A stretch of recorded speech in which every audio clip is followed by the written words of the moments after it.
Rain pounded the window panes of Thornwood Ranch on the night Catherine Foster's life shattered beyond recognition. The 16-year-old huddled in the shadows of the grand staircase, her nightgown clutched tight around her trembling body as raised voices echoed from her father's study. Thunder crashed outside, momentarily drowning out the argument. But when it faded, her father's final words rang clear through the oak door. "I'll see you in hell before I let you have my daughter or my land, Blackwood." Before we jump back in, tell us where you're tuning in from. And if this story touches you, make sure you're subscribed, because tomorrow I've saved something extra special for you. A gunshot split the air, the sound reverberating through the house like the thunder that followed. Catherine's scream caught in her throat as the study door flew open, revealing her father slumped over his desk, blood pooling beneath him. Standing over him, revolver still smoking in his hand, was Reed Blackwood, owner of the neighboring Shadow Creek Ranch and her father's bitter rival for as long as Catherine could remember. "Mr. Foster made his choice," Blackwood said to someone Catherine couldn't see, his voice eerily calm. "Send for the sheriff. Tell him there was an altercation. Self-defense." His cold grey eyes lifted, locking with Catherine's across the foyer. For one terrible moment neither moved, the murderer and the witness frozen in a tableau of horror. Then Catherine fled, bare feet silent on the polished floors as she raced toward the back of the house. She had to reach the stables, had to get away before he caught her. Behind her she heard Blackwood's voice rise in alarm. "The girl! Find her!" 10 years later, Catherine Foster stood once more at the gates of Thornwood Ranch, barely recognizing the home she'd fled on that stormy night. The once pristine white fence lay broken in places, the grand house's paint peeling, the gardens she'd tended with her mother now choked with weeds. A decade of neglect under the disinterested gaze of distant relatives who'd claimed the property after her father's death but never bothered to visit from back east. "Miss Foster," Sheriff Dan Miller approached on horseback, his weathered face a mask of uncomfortable duty. "Didn't expect to see you back in Willow Creek." "I imagine not," Catherine replied, her voice steadier than she felt. "Most assumed Reed. Blackwood's men had caught up with me that night." The sheriff dismounted, removing his hat. "Many did.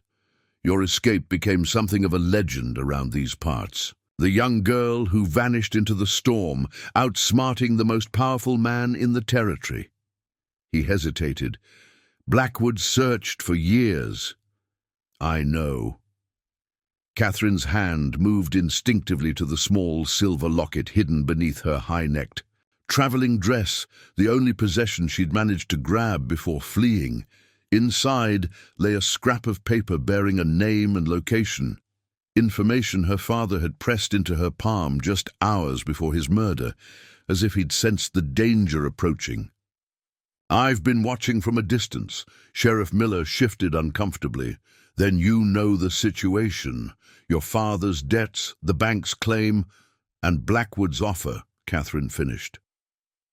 The letter had reached her in Denver 3 weeks ago, addressing her by her long-abandoned birth name at the finishing school, where she taught under an assumed identity. How he'd found her after all this time, she still didn't know. "He wants Thornwood. He wants more than the land, Miss Foster." The terms were specific. Catherine turned to gaze up at her childhood home, memories washing over her. Her mother's laughter in the garden before consumption took her, her father teaching her to ride along the creek that divided their property from Shadow Creek Ranch, the boundary that had sparked decades of conflict between the Foster and Blackwood families. "Marriage or forfeit," she said quietly. "I'm well aware of Mr. Blackwood's ultimatum." The sheriff looked genuinely pained. "I tried to intervene, told him forcing you to marry your father's killer was beyond even his influence, but Reed, Blackwood has never answered to anyone's judgment but his own." Catherine turned away from the ranch house, squaring her shoulders. "Take me to him, Sheriff. I've come to give my answer in person." Miller's eyebrows shot up. "You're not actually considering—" "I'm considering nothing except justice," Catherine interrupted, her green eyes hardening with determination that had sustained her through 10 years of hiding. "Now, shall we proceed to Shadow Creek, or must I find my own way?" The sheriff hesitated only briefly before helping her mount her horse. As they rode away from Thornwood, Catherine resisted the urge to look back. 10 years she'd spent in exile, working menial jobs before saving enough for an education that allowed her to secure a teaching position. 10 years dreaming of returning to clear her father's name, to reclaim her birthright. 10 years planning the downfall of Reed Blackwood. And now the man who destroyed her family had summoned her home with the most insulting proposal imaginable. Shadow Creek Ranch stood in stark contrast to the decay of Thornwood. A sprawling estate with freshly painted outbuildings, vast herds of prime cattle grazing on lush pastures, ranch hands bustling about with efficiency that spoke of prosperity and iron-fisted management. Catherine's stomach churned at the sight. While she'd struggled to survive, her father's killer had thrived. The main house loomed ahead, twice the size it had been when Catherine last saw it. New wings stretched from the original structure, a testament to Blackwood's expanding fortune and influence. On the broad front porch stood a figure Catherine recognized despite the decade that had passed, tall and imposing, one hand resting on the porch railing, the other near his hip, where he'd once carried the revolver that ended her father's life. She and the sheriff approached. Reed Blackwood watched without expression, his face more weathered than she remembered, but his eyes just as cold. The young ranch owner who'd murdered her father had hardened into a formidable man of 40, his dark hair now threaded with silver at the temples, his bearing that of someone accustomed to unquestioned authority. "Catherine Foster," he said as the sheriff helped her dismount. "I was beginning to think you might ignore my invitation." "Summons, not invitation," Catherine corrected, facing him squarely despite the hammering of her heart. "And I considered it, but curiosity won out. I wanted to look into the eyes of the man who murdered my father, and then had the audacity to demand my hand in marriage." If her directness surprised him, Blackwood didn't show it. "Your father's death was ruled self-defense, Miss Foster. He drew on me first. A convenient account when the only other witness fled for her life. The ghost of a smile touched his lips. Yes, your dramatic escape. Quite resourceful for a girl of 16. He gestured toward the house. "Please come inside. This conversation deserves privacy." Catherine hesitated, glancing at Sheriff Miller. "I'll wait here, Miss Foster," the sheriff assured her, though his discomfort was palpable. "Preparing and narrating this story took us a lot of time, so if you are enjoying it, subscribe to our channel. It means a lot to us. Now back to the story." The interior of Shadow Creek's main house reflected its owner, imposing, meticulously maintained, and coldly beautiful. Catherine followed Blackwood through a great room adorned with expensive furnishings that seemed chosen more for status than comfort. He led her to a study reminiscent of her father's, the similarity sending a shiver down her spine. "Drink?" he offered, moving to a crystal decanter. "I didn't come for hospitality." Blackwood poured himself a measure of amber liquid regardless. "No, you came because despite your decade of hiding, you still care about Thornwood, about your heritage. I came because you've threatened to seize my family's land if I don't agree to this absurd marriage," Catherine countered, remaining standing even as he took a seat behind his massive desk. Not threatened, simply stated facts. He gestured to a folder before him. "Your father borrowed heavily against Thornwood in his final years, loans your relatives ignored after claiming the property. The bank has been remarkably patient, but that patience expires at month's end." He took a measured sip from his glass. "At which point, as the primary creditor, I will take possession. Unless I marry you." Catherine couldn't keep the disgust from her voice. "Why this charade, Mr. Blackwood? You've clearly prospered without Thornwood. Why not simply wait for the bank to foreclose?" Something flashed in his eyes, an emotion Catherine couldn't quite name. "Perhaps I've grown tired of living next to a decaying reminder of the past. Perhaps I believe Thornwood deserves better stewardship than your absentee cousins provided. Or perhaps you enjoy the idea of possessing both the land and the daughter of the man you killed." Catherine's hands balled into fists at her sides. "I'll die before I become your wife." Blackwood set down his glass with deliberate care. "Dramatic declarations aside, Miss Foster, you have limited options. Marry me, and Thornwood remains in Foster hands. Technically, at least. Refuse, and it becomes another piece of Shadow Creek, its history erased entirely." "You speak as if I should be grateful for this choice." "Grateful? No." He leaned forward slightly. "But practical, perhaps. You've survived a decade on your own. Impressive for a girl raised in privilege. That suggests a pragmatic nature beneath that righteous anger." Catherine felt a chill at his assessment. How much did he know about her years away? Had he been watching her all along? "Here is my counteroffer," she said, drawing on every ounce of composure her finishing school position had taught her. "Allow me 6 months to raise the funds to clear my father's debts. If I succeed, Thornwood remains mine, free and clear. If I fail, I will—" The words stuck in her throat, but she forced them out. "I will accept your proposal." Blackwood studied her with unsettling intensity. "Interesting. And how does a school teacher with modest wages propose to raise such a sum?"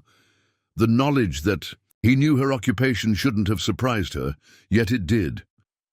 "That's my concern, not yours." A long moment passed as he considered, his finger tapping rhythmically against the desktop. 3 months, he finally said. "Not 6. And you'll reside at Thornwood during that time, not disappear again." 4 months, Catherine counted, "and I choose who stays with me at the ranch." "Agreed, with one condition." His eyes held hers. "You'll dine at Shadow Creek once each week, so I can assess your progress." Catherine wanted to refuse outright, but strategy overrode instinct. She needed time at Thornwood, needed access to whatever her father might have left behind that could help her understand why Reed Blackwood had really killed him, and why, after all these years, he seemed so determined to bring her back into his orbit. "Very well," she agreed coldly. "Weekly dinners in exchange for 4 months to save Thornwood." Blackwood rose, extending his hand to seal their arrangement. Catherine stared at it for a moment before reluctantly placing her gloved fingers in his much larger grasp. His hand closed firmly around hers, the warmth of it seeping through her thin glove. "Welcome home, Catherine," he said, and the sound of her name on his lips sent an involuntary tremor through her body. Not fear exactly, but something equally unsettling. She withdrew her hand as quickly as propriety allowed. "Thornwood is my home, Mr. Blackwood. Shadow Creek never will be." He escorted her back to the front porch, where Sheriff Miller waited anxiously. As Catherine mounted her horse, Blackwood delivered a parting remark just low enough that only she could hear. "By the way, Miss Foster, that locket you're wearing beneath your collar, the one you grabbed the night you fled, I've been looking for it for a very long time." Catherine's blood froze as her hand instinctively rose to her throat. How could he possibly know about the locket? About the scrap of paper hidden inside, bearing the cryptic message her father had entrusted to her mere hours before his death? As she rode away beside the sheriff, Catherine felt Blackwood's eyes following her. The game they'd just begun was far more dangerous than she had anticipated, the stakes higher than just land or marriage. Whatever secret her father had died protecting, Reed Blackwood knew about it, and he believed Catherine held the key. What she couldn't understand was why, after 10 years, he seemed content to give her time rather than simply taking what he wanted by force. The patience of the gesture disturbed her more than any threat could have. Catherine Foster had returned to Willow Creek believing herself the hunter, determined to prove Reed Blackwood's guilt and reclaim her birthright. But as Shadow Creek Ranch receded behind her, a chilling realization settled in her bones. She hadn't come home to spring a trap. She'd walked directly into one. Thornwood Ranch greeted Catherine with the musty scent of abandonment. Dust motes danced in the shafts of light, piercing the drawn curtains as she pushed open the front door, her footsteps echoing in the empty foyer.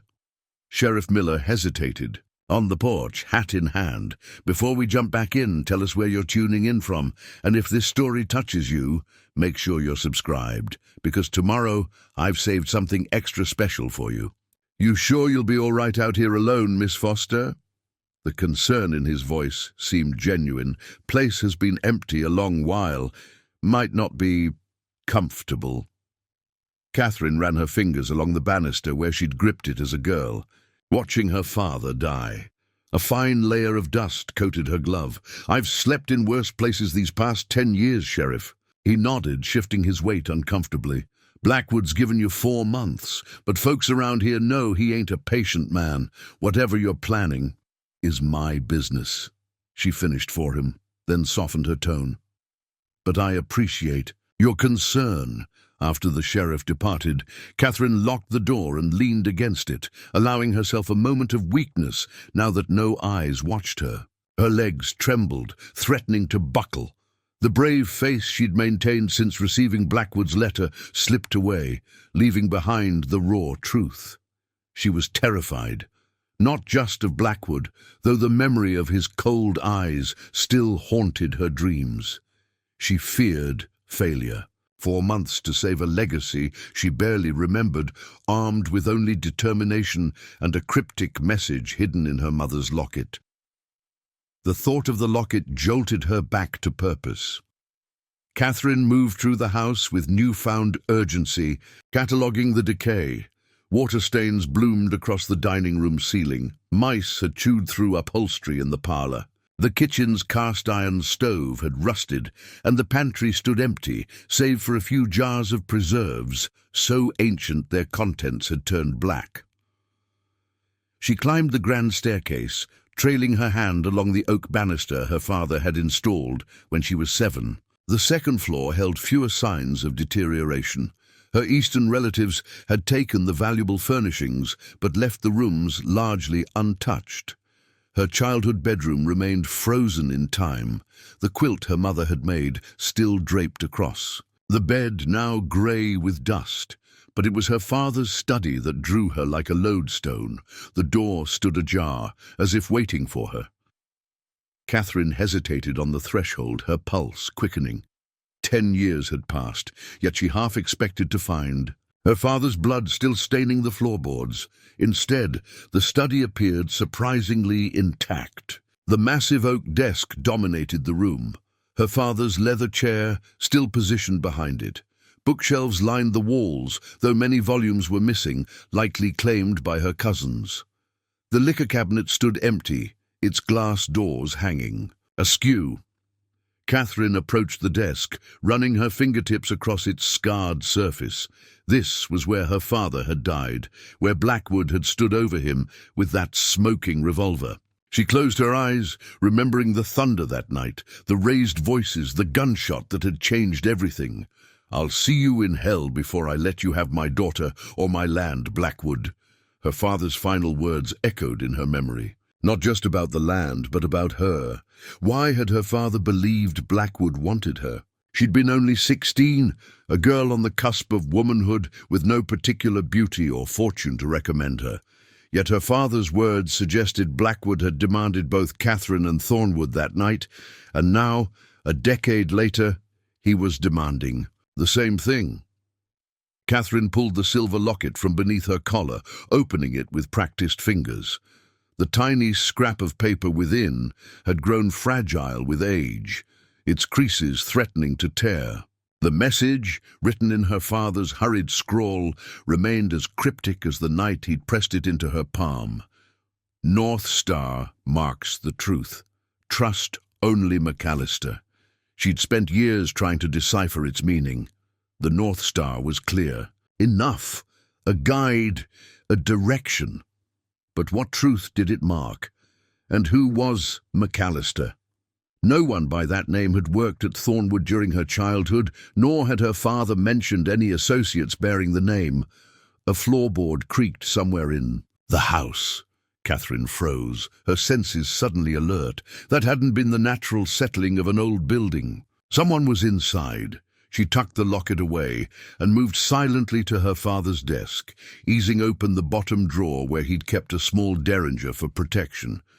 The drawer was empty, of course.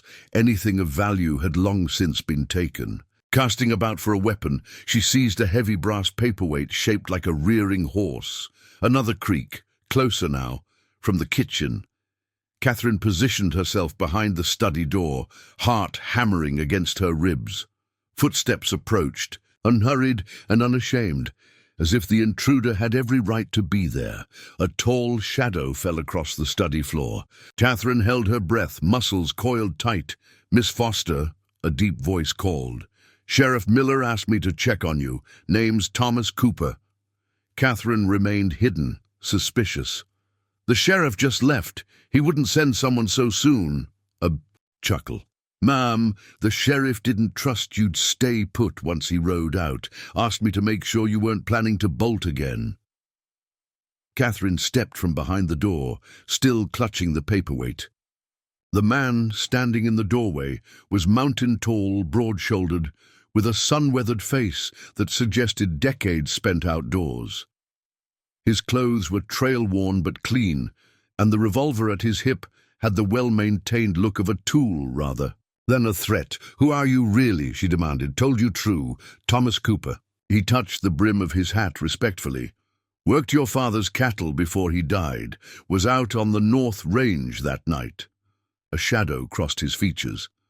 "By the time I heard what happened, you were long gone, and Blackwood's story was gospel." Catherine studied him warily. "Why would Sheriff Miller send you?" "Because unlike most folks around here, I never believed Blackwood's version of events." Cooper's weathered face hardened. "Your father wasn't the type to draw on a man without cause, especially not in his own home with his daughter under the same roof. Preparing and narrating this story took us a lot of time, so if you are enjoying it, subscribe to our channel. It means a lot to us. Now back to the story." Catherine lowered the paperweight slightly. "Where have you been these 10 years? Working Blackwood's land, same as most everyone from Thornwood." His mouth twisted bitterly. "Not much choice in these parts. Blackwood owns half the county now, yet you'd risk his displeasure by helping me." Cooper's eyes, a startling blue, against his tanned skin, held steady. "Your father gave me a chance when no one else would. Hired me despite rumors. I owe him my loyalty, even a decade late." Catherine considered this. Cooper seemed genuine, but 10 years of survival had taught her caution. What rumors? A flash of something, pain, anger, crossed his face before disappearing beneath practiced neutrality. "That's a story for another day. Right now, we need to get this place livable if you're staying 4 months. How do you know about the 4 months? News travels fast in small towns, Miss Foster." He glanced around the study. "Blackwood's given you a deadline because he knows something you don't. Question is, what?" The directness of his assessment startled Catherine. She'd been thinking the same thing, wondering why Blackwood would grant her any time at all if his goal was simply possession of Thornwood. "I need to find whatever my father was protecting," she said, making a sudden decision to trust this stranger. "Something valuable enough that Blackwood would kill for it, yet hasn't been able to find in 10 years. Cooper nodded thoughtfully. "Your father was a careful man. If he hid something, he'd have done it proper." He gestured toward the desk.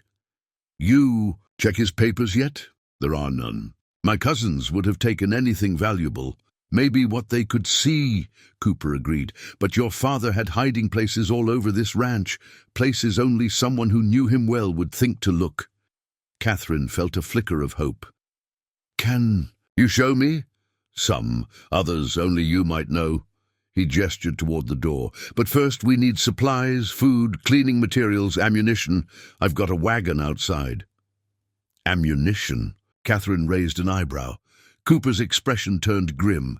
Blackwood might be playing the gentleman for now, but he doesn't lose gracefully. When he realizes you're seriously looking for whatever he wants, things will turn ugly. He touched the revolver at his hip. Best be prepared. 2 hours later, Catherine stood in Willow Creek's general store, mentally calculating costs as she selected essentials. The proprietor, Mr. Finch, kept shooting nervous glances her way, clearly uncomfortable with her presence. "Folks talking about me already?" she asked Cooper as they loaded supplies into his wagon. "Started the minute you rode in with the sheriff." Cooper secured a sack of flour against the wagon's side. "Half the town thinks you're a ghost. Other half wonders if you've come to seek revenge or collect your inheritance.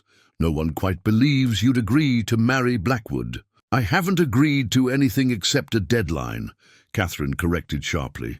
Cooper's weathered face creased with something almost like amusement. "Might want to clarify that at your first dinner with him. Word is, he's already ordered special china from San Francisco for the wedding." Catherine nearly dropped the box of ammunition she was loading. "He what?"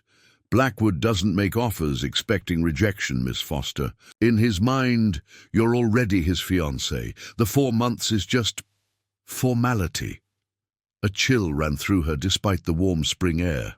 The arrogance of the man was breathtaking, assuming she'd fail, planning a wedding while giving her the illusion of choice.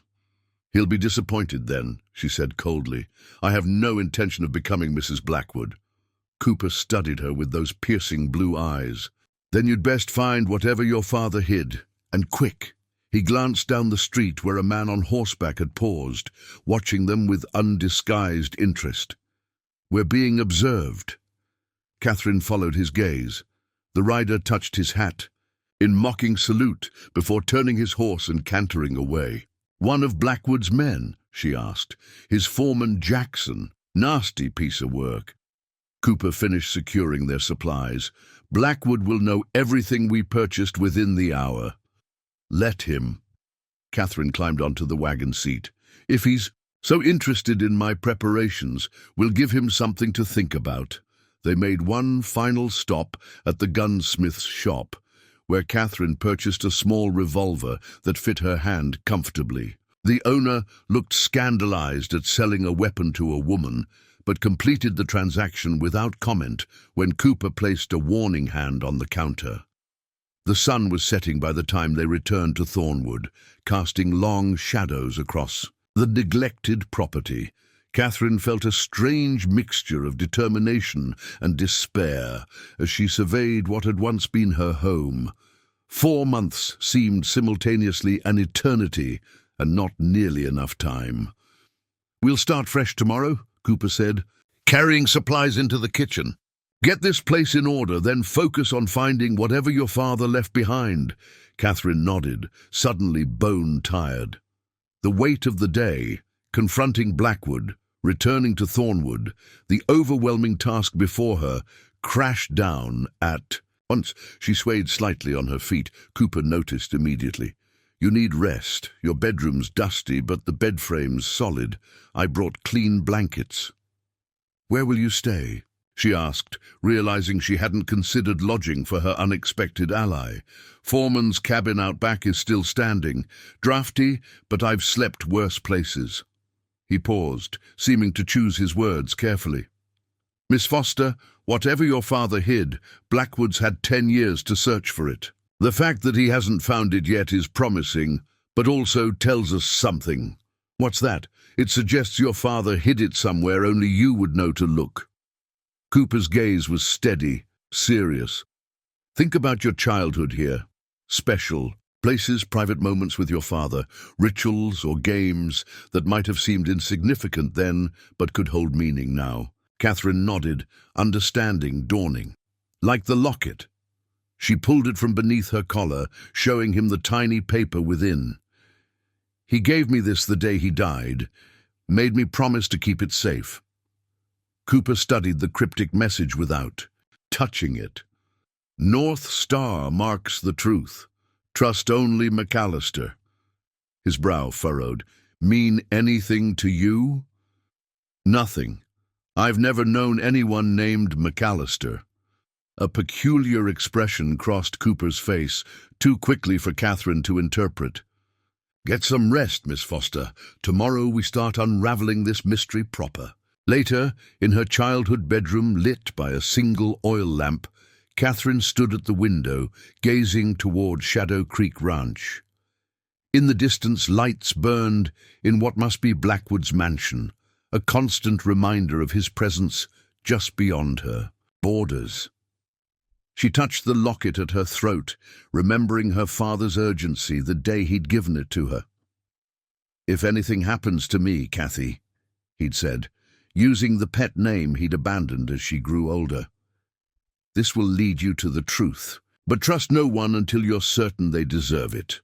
Now, a decade later, she was placing tentative trust in a stranger who claimed to have worked for her father. Was she being naive? Or was Thomas Cooper the ally she desperately needed? As she turned from the window, a flicker of movement caught her eye. A rider approaching Thornwood from the direction of Shadow Creek. The figure paused at the property line, observing the house for long minutes before turning back. A scout, a warning, a reminder that Reed Blackwood was watching, waiting for her to lead him to whatever her father had died protecting. Catherine extinguished her lamp and lay down fully clothed, the small revolver within reach. Her first day back had confirmed what she'd already suspected. This wasn't just about land or marriage. Something far more valuable lay hidden at Thornwood, something worth killing for, and somewhere within her memories lay the key to finding it before Blackwood claimed both the prize and her eyes. Catherine awoke to the aroma of coffee and the sound of hammering. Sunlight streamed through windows someone had cleaned, the glass no longer clouded with years of grime. For a disorienting moment, she thought herself a child again. Her father, downstairs, planning the day's ranch work. Before we jump back in, tell us where you're tuning in from, and if this story touches you, make sure you're subscribed. Because tomorrow, I've saved something extra special for you. Reality returned with cruel swiftness. Her father was a decade dead. The man working below was Thomas Cooper, a stranger despite his claims of loyalty to her family. And somewhere beyond her borders, Reed Blackwood waited like a spider in his web, confident she would eventually be ensnared. Catherine dressed quickly in a practical skirt and shirtwaist, tucking her revolver into the deep pocket she'd sewn into her petticoat years ago, a modification that had raised eyebrows at the finishing school, but had saved her life more than once during her years of exile.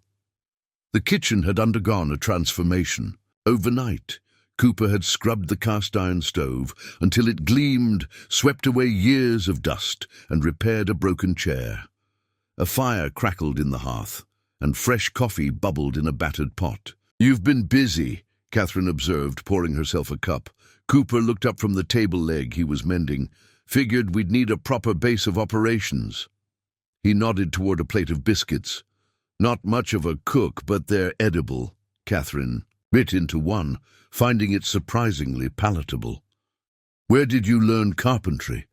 "Prison," he replied matter-of-factly, testing the table's stability. 5 years in Yuma for a crime I didn't commit.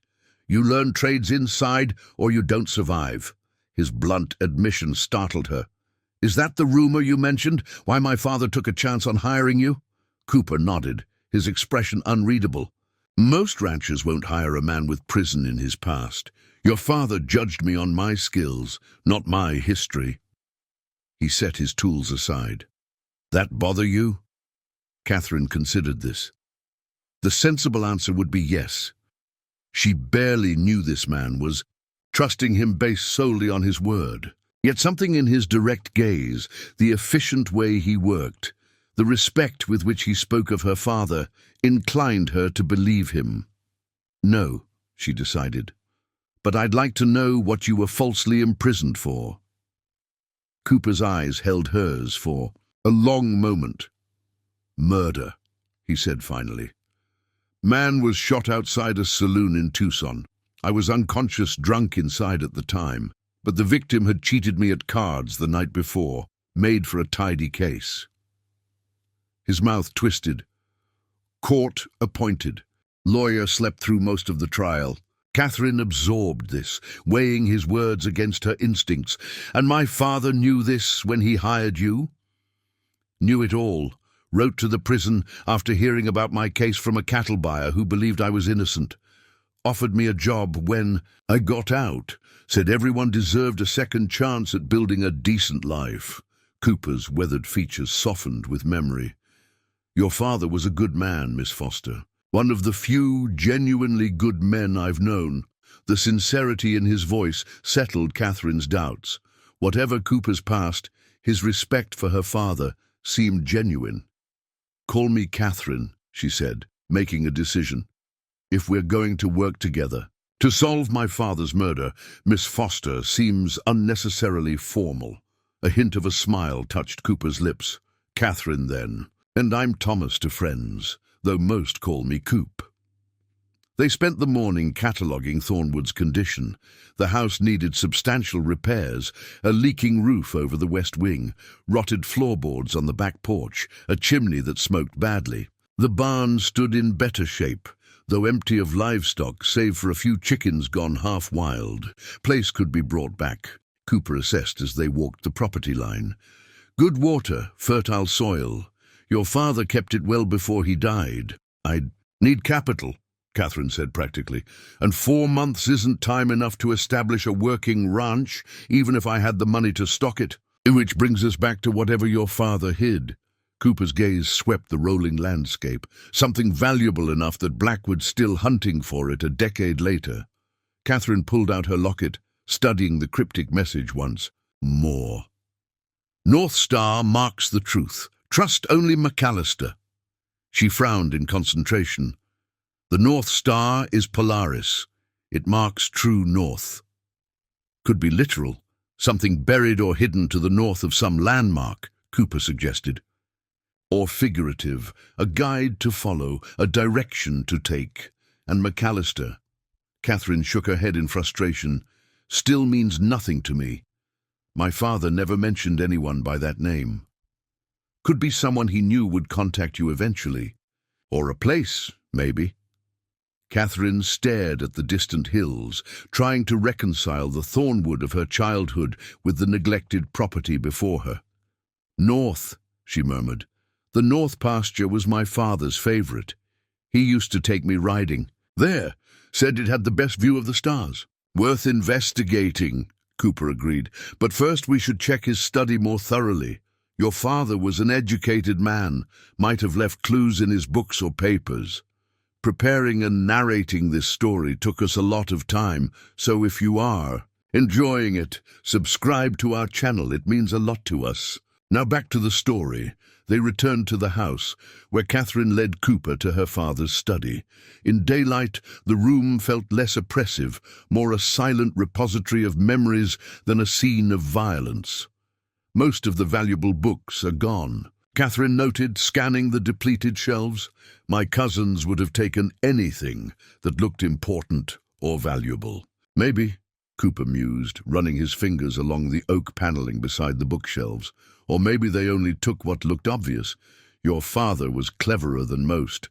He pressed various spots along the wall until a soft click rewarded his efforts. A small section of paneling swung outward, revealing a hidden compartment. Catherine gasped. "How did you know that was there? Used to bring your father his evening reports here?" Cooper smiled at her surprise. "Saw him access it once when he thought I'd already left. Gentlemen's secrets, he called them, just his private whiskey and cigars that your mother didn't approve of." The compartment was empty, save for dust and a single brass key. "Well now," Cooper said softly, lifting the key. "That's promising." Catherine took it from him, turning it over in her palm. Small and ornate, it appeared designed for a lockbox or cabinet rather than a door. I don't recognize it, she admitted. Check the desk again, Cooper suggested. Hidden drawers were common in furniture of that era. Catherine ran her hands along the underside of her father's desk, feeling for inconsistencies in the wood. Near the back, her fingers found a slight depression. When pressed, a narrow drawer slid open from beneath the main drawer, so cleverly constructed as to appear part of the desk's frame. Inside lay a leather-bound journal, its pages yellow with age. My father's hand, Catherine confirmed, recognizing the bold, slanting script as she carefully turned the brittle pages. The journal appeared to be a record of ranch accounts from 15 years earlier, noting cattle purchases, supply costs, and wages paid. Nothing unusual, she said. Disappointment, evident in her voice. Evident in her voice. Don't be so sure. Cooper leaned over her shoulder, pointing to a recurring entry that appeared every few months. Payment to M. $50. M could be this McAllister, Catherine said, excitement building. But it doesn't tell us who they are or where to find them. Cooper flipped to the journal's final entries, dated just weeks before her father's death. The last page bore a single line in handwriting more hurried than the rest. Final payment made. God forgive me for what I've done. The North Star will guide her when the time comes. Catherine's hands trembled slightly. This connects directly to the message in my locket. Whatever secret my father was keeping, he was preparing to share it with me just before he died. And Blackwood killed him before he could, Cooper concluded grimly. Question is, how did Blackwood know about it? A knock at the front door interrupted, and their discussion. Cooper immediately moved to the window, hand dropping to his revolver. Blackwood's foreman, he reported, his voice hardening. Jackson, Catherine tucked the journal into her skirt pocket. I'll speak to him. Not alone, Cooper insisted, following her from the study. Jackson stood on the porch, hat in hand, but arrogance evident in his posture. He was a lean, hard-faced man with cold eyes that assessed Catherine in a way that made her skin crawl. Miss Foster, he drawled, ignoring Cooper entirely. Mr. Blackwood sends his compliments and a reminder about your dinner engagement tomorrow evening. I haven't forgotten, Catherine replied coolly. Jackson's gaze flicked past her to the house interior, openly curious. Mr. Blackwood also asked me to offer any assistance you might need with repairs. Place has fallen on hard times. How generous, considering he's the reason for its condition, Catherine said, unable to keep the edge from her voice. Jackson's thin lips curved in what might generously be called a smile. Mr. Blackwood has always taken a special interest in Thornwood, and in you, Miss Foster. His eyes narrowed at Cooper, though he might question your choice of assistance. Cooper stepped forward, his size suddenly imposing. Miss Foster's business is her own, Jackson. Best you remember that. A tense silence stretched between the men. Finally, Jackson touched his hat brim in mocking deference. 7 o'clock tomorrow, Miss Foster. Mr. Blackwood doesn't appreciate tardiness. His gaze lingered on Cooper. Interesting company you're keeping. Blackwood will want to know about that. After he rode away, Catherine released a breath she hadn't realized she was holding. Charming man. Blackwood's attack dog, Cooper said. Grimly, does the dirty work his boss doesn't want associated with his respectable name? He turned to Catherine, concern evident in his eyes. Are you sure about this dinner? Blackwood's playing some game we don't fully understand yet. Which is precisely why I need to go, Catherine replied. He knows something about my father's secret, something he believes I already know or can lead him to. The more time I spend with him, the more likely he is to reveal something useful. Cooper looked unconvinced. It's dangerous. I survived 10 years on my own, Thomas. I can handle one dinner with Reed Blackwood. The rest of the day passed in productive labor. Catherine cleaned the house, while Cooper repaired the most critical structural issues. By sunset, Thornwood felt marginally more habitable, though still a shadow of its former self. Over a simple supper of beans and salt pork, They discussed strategy for the following day.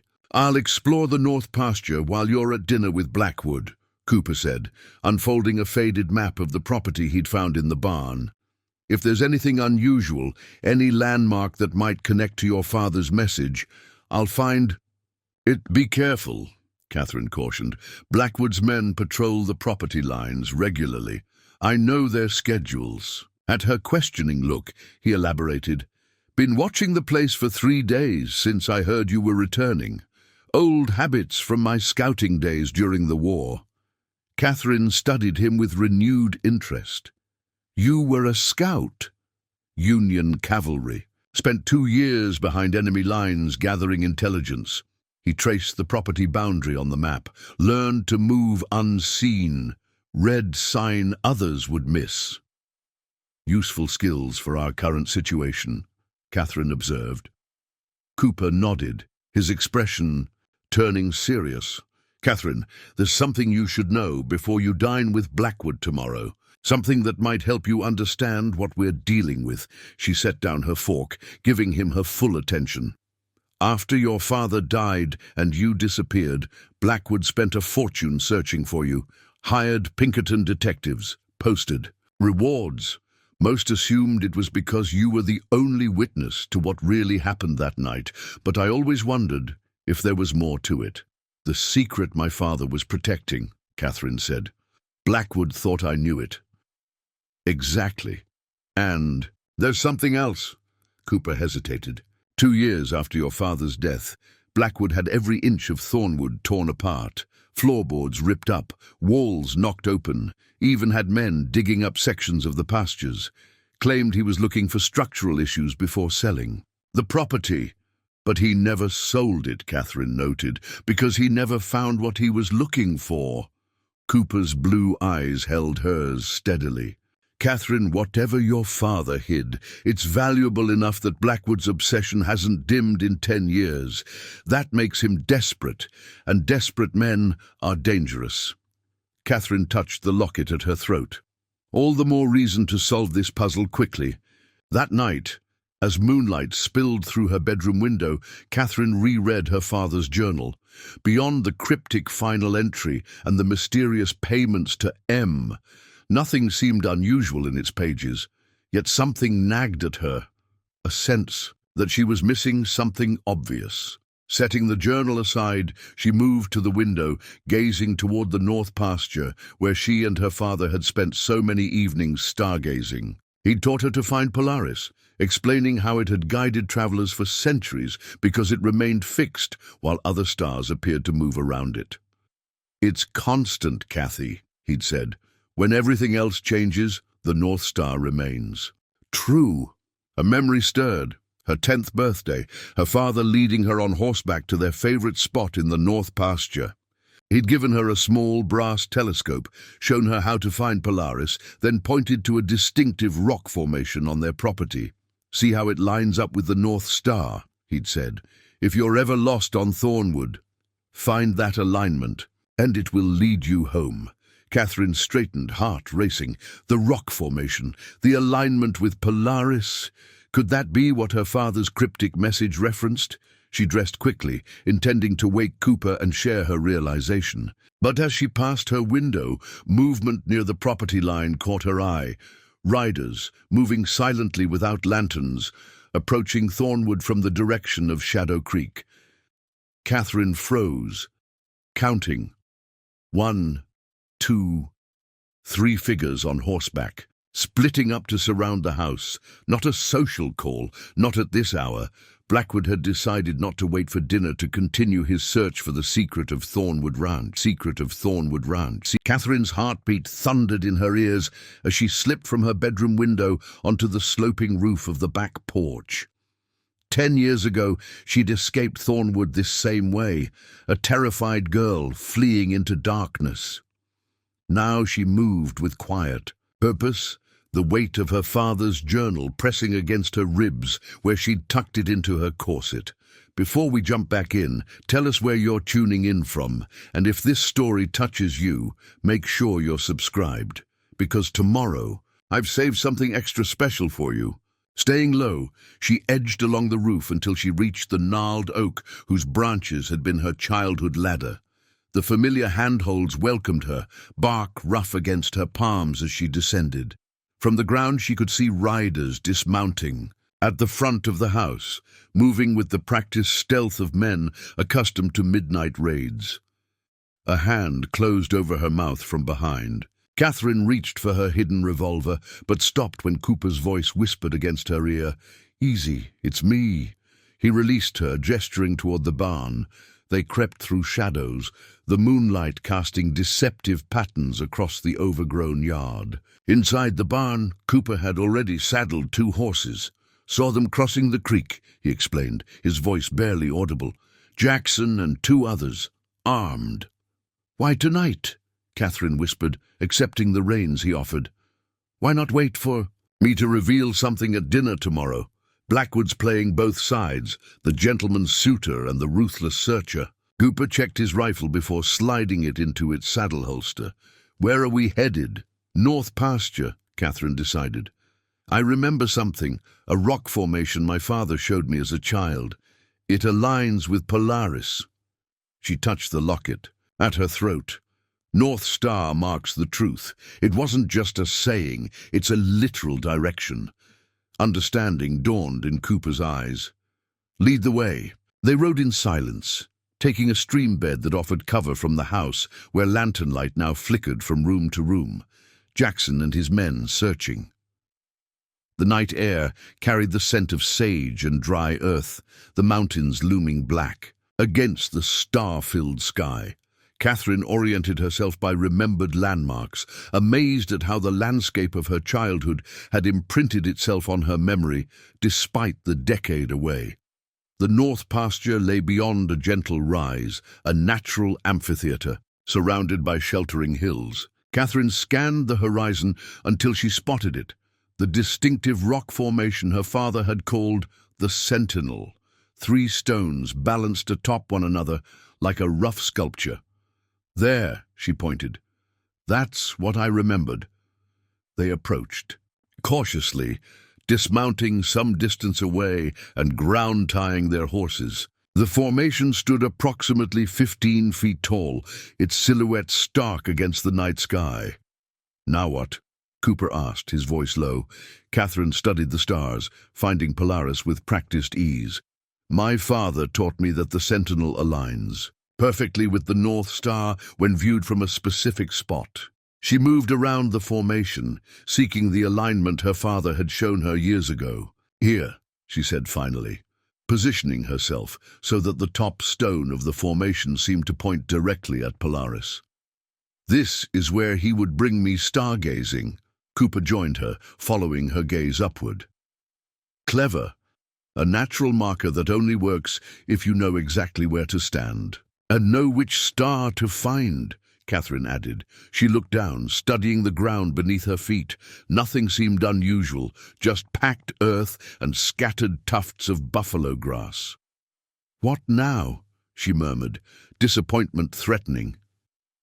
"There's nothing here." Cooper knelt, running his hands over the ground. "Don't be so sure." His fingers found something, brushing away dirt to reveal a stone that didn't match the others around it. "Help me with this." Together they cleared earth from a flat stone about 2 feet square. Cooper worked his knife around its edge, finding purchase, and lifted. Beneath lay darkness, a small cavity dug into the earth, lined with oilcloth to keep out moisture. Catherine's breath caught as Cooper reached inside, withdrawing a metal box, a cash box similar to ones her father had used. For ranch business, but smaller, sturdier. Her keyhole gleamed dully in the moonlight. "The key from the study," she breathed, fumbling to retrieve it from her pocket. Her fingers trembled as she inserted it into the lock. It turned with surprising ease for something buried so long.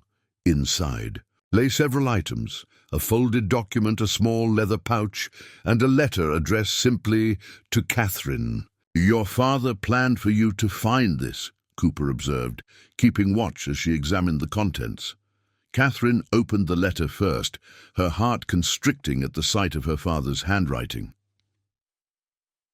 "My dearest Kathy, if you're reading this. I fear the worst has happened. The enclosed deed represents a burden I never wanted to place on your shoulders, but circumstances have forced my hand.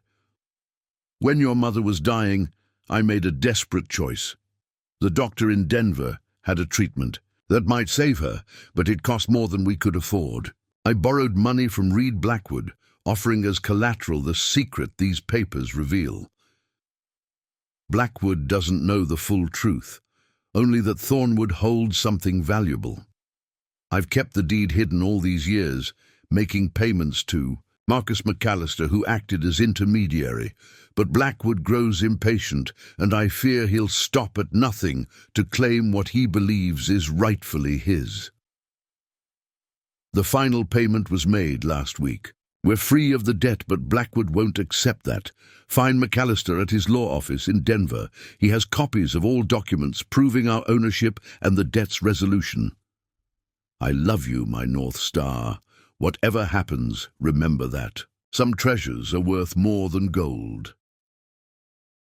Your loving father. Preparing and narrating this story took us a lot of time, so if you are enjoying it, subscribe to our channel. It means a lot to us. Now back to the story. Catherine blinked back tears as she set the letter aside and unfolded the document. In the moonlight, she could make out an official land deed dated 1852, 30 years earlier, before she was born. But this deed wasn't for Thornwood. It was for land she'd never heard of, somewhere called Black Mesa. "Cooper," she whispered, "do you know of a place called Black Mesa?" He stiffened, taking the document with careful hands. Every prospector in 3 territories knows Black Mesa.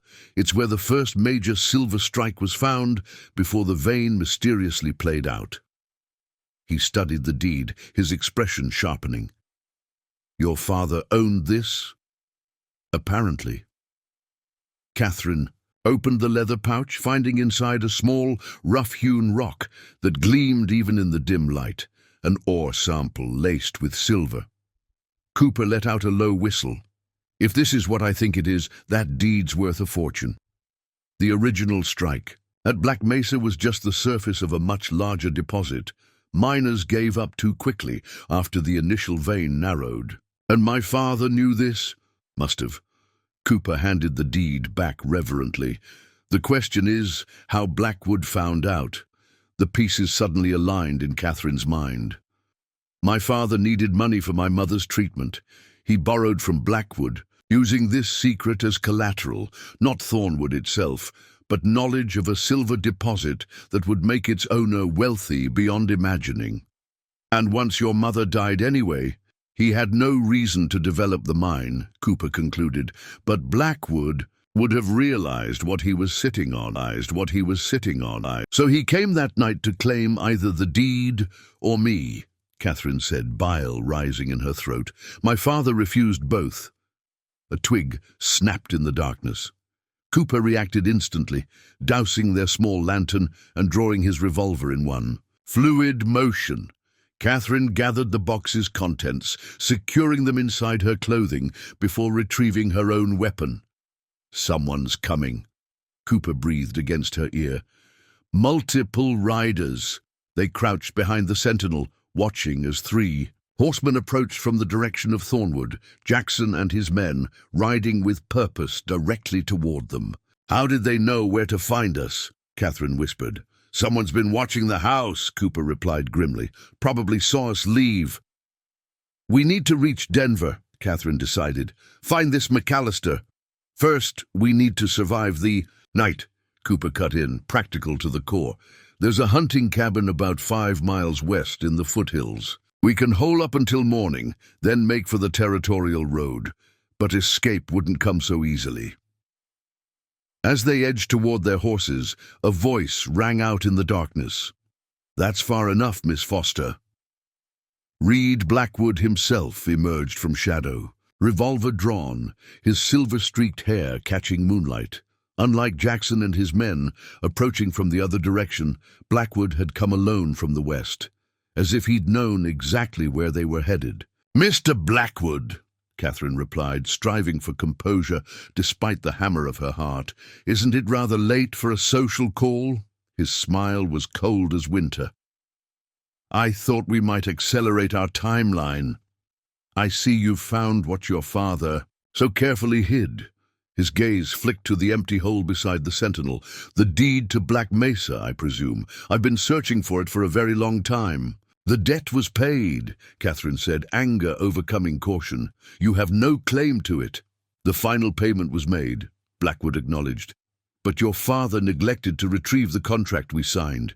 Without it, legally, the collateral remains mine.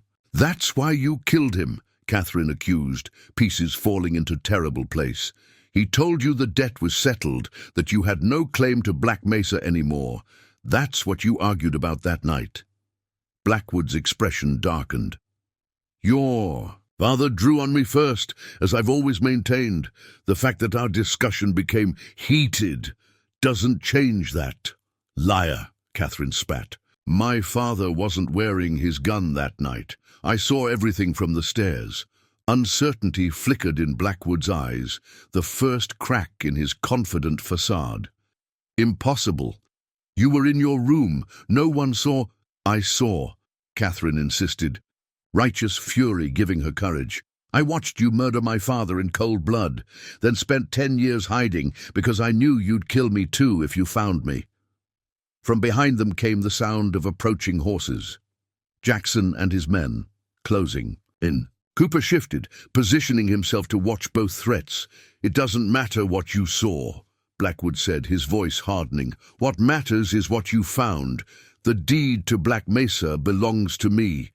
The debt was paid in full, Catherine repeated. I have my father's letter confirming it. A letter proves nothing without the original contract. And only I know where that is. A new voice spoke from the darkness. Actually, that's not quite true. All heads turned as Sheriff Miller stepped into the moonlight, revolver drawn and aimed steadily at Blackwood. Behind him stood several deputies, weapons ready. Marcus McAllister telegraphed me yesterday, the sheriff continued conversationally. Interesting man, McAllister.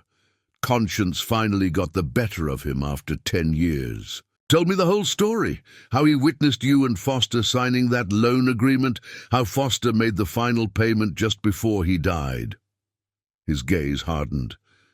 How you burned the contract that same night after you shot Foster. McAllister's been holding notarized copies all these years, afraid to come forward. Blackwood's face contorted with rage. You're lying. McAllister would never. He's on his way from Denver with the documents, Miller cut in. Should arrive tomorrow. Seems Miss Foster's return gave him the courage to finally do right by her father. Catherine's mind whirled.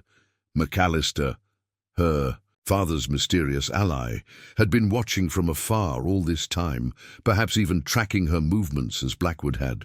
It's over, Blackwood, Miller said. Lower your weapon. For one terrible moment, Catherine thought Blackwood might choose violence over surrender. His finger tightened on the trigger, his gaze locking with hers. Then, with deliberate care, he lowered his revolver. This isn't finished, he said quietly, as deputies moved to restrain him. Yes, Catherine replied, finding strength in the truth she'd carried for a decade. It is. Dawn broke over Thornwood as Catherine sat on the front porch, her father's cash box open beside her. The deed to Black Mesa lay across her lap, its aging paper containing a future she'd never imagined. Cooper emerged from the house, carrying 2 steaming cups of coffee. Sheriff Miller just rode out. Said McAllister will meet you at his office in town later today. Catherine accepted the coffee gratefully. I still can't believe it's over. That after 10 years, justice is finally possible.